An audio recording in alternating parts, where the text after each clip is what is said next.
Hey guys, welcome to another episode of Penny Pincher Firearms.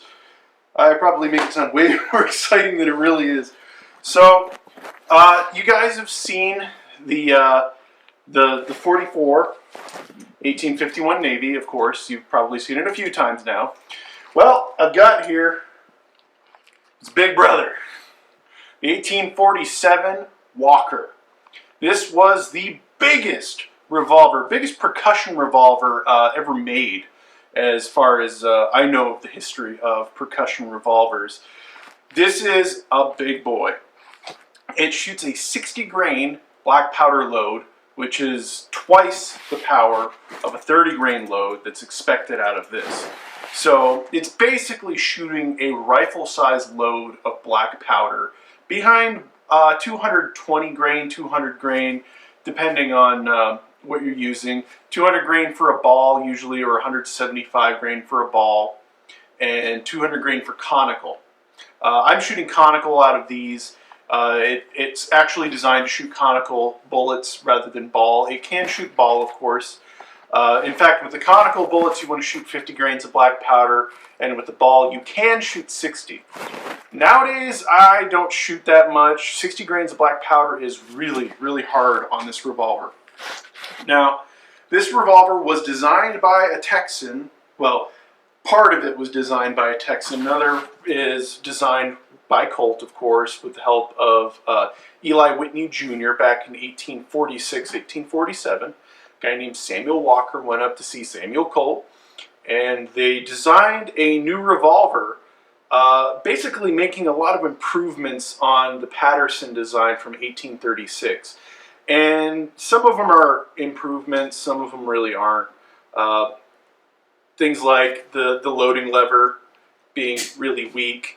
But, you know, for the most part, I would call this an improvement over the Patterson. I've never shot a Patterson myself. I'd like to, but just from what I've seen, this is a big improvement over how the Patterson was built in 1836. So, personally, if I'm looking at this from the perspective of somebody who's, I guess, never shot before, this is a big gun.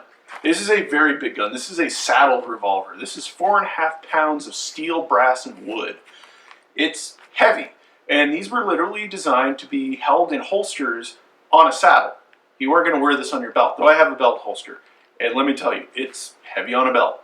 It really is. It digs into your side on the opposite side of this resting, and it's heavy. But the weight really makes up for the recoil. It really absorbs that recoil when you're shooting the heavier loads. Like I said, now I only shoot about 30 to 40 grains out of it. For the shooting video that I'll do for this later, I will shoot a full power load. But the main reason I don't like to shoot a full power load, one is this will actually drop. This is a very weak loading lever. Or it's a very weak loading lever latch. The loading lever itself is fine. The other problem is the barrel wedge, which you will see a close-up of. It likes to work its way out with the higher power loads. I've seen it as low as 40 grain power loads. So I just want to be easy on it. It's a revolver I got more just because it was cool rather than something I'm going to shoot a lot. Though, once I work out a lot of the quirks, I think I'm going to shoot it a lot more because it really is a very well-built revolver. This one is, of course, a replica, a reproduction made by Uberti in Italy. And let me tell you, the quality that comes out of Uberti is so much higher than Pieta. I mean, I like Pieta. They made this revolver, and this is a nice revolver. Has a good trigger pull and everything. But this one is just amazing. The hammer pull, so smooth. I don't want to drop the trigger just because the chambers are loaded. I don't have any caps. But I'd really hate to even have like the slightest spark make this thing go off. But I keep it loaded because look at that hole. That is a huge hole. You don't want to mess with that. So I'd use this as a home defense gun just because of the intimidation factor. So yeah, it's a really, really heavy gun. It actually has decent balance. It is nose heavy, of course. But a lot of the weight is about here. It's not super far ahead like you'd expect. Mostly because I think most of the weight is in the cylinder and the frame and everything. There is a lot of weight in the barrel, but the barrel's hollow. The barrel is 9 inches long. It's also the longest barrel that was produced by Colt, except for some custom orders that were, of course, longer, and their revolving rifles that they would make. But as far as a handheld, normal production revolver, this was the longest barrel that they produced on the regular. Now, of the originals, they only made 1,100 of these. 100 were sold to the civilian market, and then 1,000 were actually used by the Texas Mounted Rifles, which was a U.S. military unit in the 1840s. These revolvers saw service in the Mexican-American War, and that's really when it was a good test bed for Colt to figure out what was working and what wasn't with these revolvers. And it's kind of what led to the development of the 1851 Navy and all of the improvements. One of the most noticeable ones, I think, is the oval shape on the cylinder cutouts for holding the cylinder in place when the hammer's back, so the cylinder doesn't move. They actually changed the shape in the 1850s. This is an 1860 cylinder, but the shape of these holds is the same. So you'll see that on a close-up.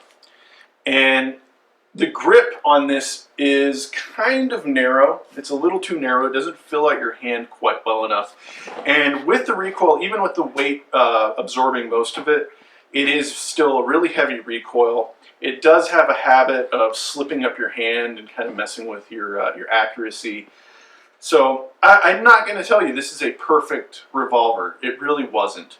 But it was a great way for Colt to figure out how to simplify his design from the 1830s, which was very complicated. It had a lot of parts. I believe in the range of 40 parts on the Patterson, and I think this one's maybe like 30, maybe more.